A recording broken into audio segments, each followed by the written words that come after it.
Right on Crime Executive Director and former U.S. Attorney. Brett, every day it's another story, and it's more gruesome and just horrific than the last. And these leaders really don't give a flying damn about the victims or law-abiding residents. Dagen, you're so right. I mean, you have policymakers that are placing value on the appearance and the emotion of, what is current and any movement that sways them. At its very heart, government's most important role is to keep its citizenry safe, and they're failing. They're failing because they're implementing policies that are not thoughtful, they're not best practices that are working, and they're not considerate of the dangers that men and women are facing as the crime rises. And we're seeing it because that message is very loud and clear from these woke politicians. And that is, we don't take seriously crime because we don't want to appear like we're disparately treating individuals in our inner cities versus, other places in the country. Police officers being murdered in the line of duty, Connecticut down to Georgia.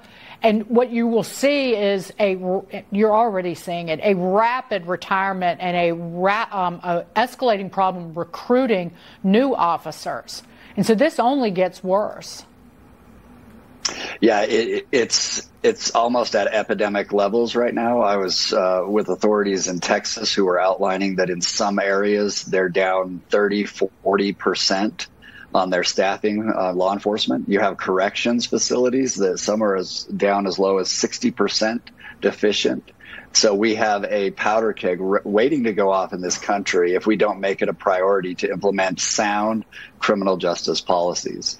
There's San Francisco residents now who are said to be arming themselves with baseball bats and other protective weapons after a drug sobering center opened in the city that's causing a spike in drug use and in crime. I've joked on the air multiple times about, what kind of, am I going to carry a golf club? Am I going to carry a baseball bat? Oh, there's a hockey rink right near where I live. I'll just carry a hockey stick.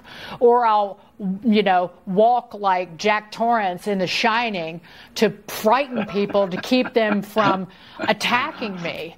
But it is no joke, because in these cities, like in New York City, you can't get despite the recent Supreme Court ruling, you can't get a concealed carry permit.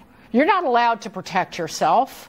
There's no way you can protect yourself. And I guarantee you, if you defended yourself in an attack and hit an assailant, you're going to be the one who gets arrested, not the actual perpetrator. Well, in fact, we saw that very thing happen in New York, right? The storefront owner who tried to protect himself and stabbed an individual that went behind the counter and came at him. And I mean, we are seeing policies that are causing our citizens to say, okay, if you're not going to do something, I'm going to do something about it. Dagen, I would have a bat if I lived in that neighborhood. I would do everything I could to protect myself and my family. And that's why they're doing it. My doorman has a bat. And when I go outside at 3 o'clock in the morning to walk my dogs, he will come out with a baseball bat. But like on the subway, the glorious people with whom I work, many of them, they live in the outer boroughs, hardworking men and women, they have no way of getting to work other than boarding a subway. And I think so far this year, we're certainly at a record high based on last 25 years of record keeping in New York City about the number of homicides on the transit system, on the subway system. And at least the last suspect, he's been charged with manslaughter, not murder, but he knocked a stranger onto the path of an oncoming train. And fortunately, he's been held without bail, but that is rare.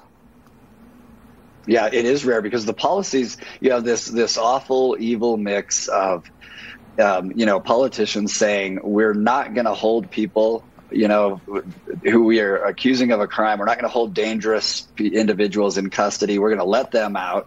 And at the same time, we're going to limit how our law-abiding citizens can defend themselves. That recipe is a disaster every time it's been tried historically. And that's what's happening in these big cities.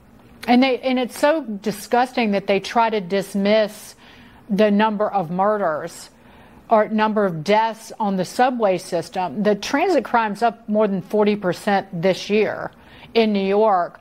And they try to dismiss it and say, oh, but we have millions of riders every week or every month, and that somehow that belittles the families who no longer have fathers or brothers. Well, that's right. Our objective in the criminal justice system should be that we actually, eliminate crime. We have to remember that victims of crime, you may be able to argue that there's very few of them in contrast to how large the population is, but it doesn't really matter. It's that fear that anybody has now, knowing that they could be the next victim.